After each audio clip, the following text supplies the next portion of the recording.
Frustration tonight surrounding the state's response to the Mooreland wildfire up in Woodward County. It burned more than 20,000 acres over 5 days, forcing the evacuation of the town of Mooreland.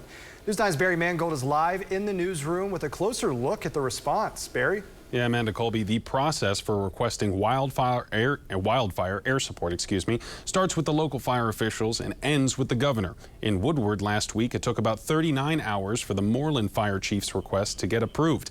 He says a faster response time could have prevented an evacuation.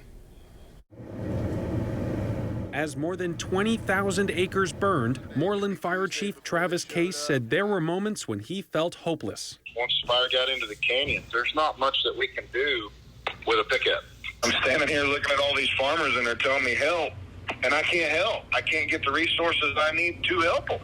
Requesting air support for wildfires in Oklahoma requires approvals from the State Office of Emergency Management, the State Division of Forestry, and ultimately the governor before the National Guard can take off. On Monday night at about 6:30, Case called the Woodward County Emergency Management to request air support. That night, the Woodward Emergency Management Director says the Oklahoma OEM denied air support and directed the Forestry Division to send ground support. Those resources deployed from eastern Oklahoma Tuesday morning, arriving at 3 o'clock that afternoon. About 90 minutes after arriving, forestry officials formally requested air support. Within an hour of that request, the OEM signs off, and so does the governor.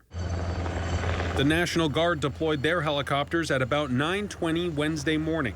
That afternoon, officials put up an evacuation order for dozens of homes, which was lifted later that night. Now, local officials are feeling the approval process left them hanging. Some of these rules that we have to deal with, they were put in place with good intentions, but they actually result in property loss, every time. Barry Mangold, Oklahoma's own News 9.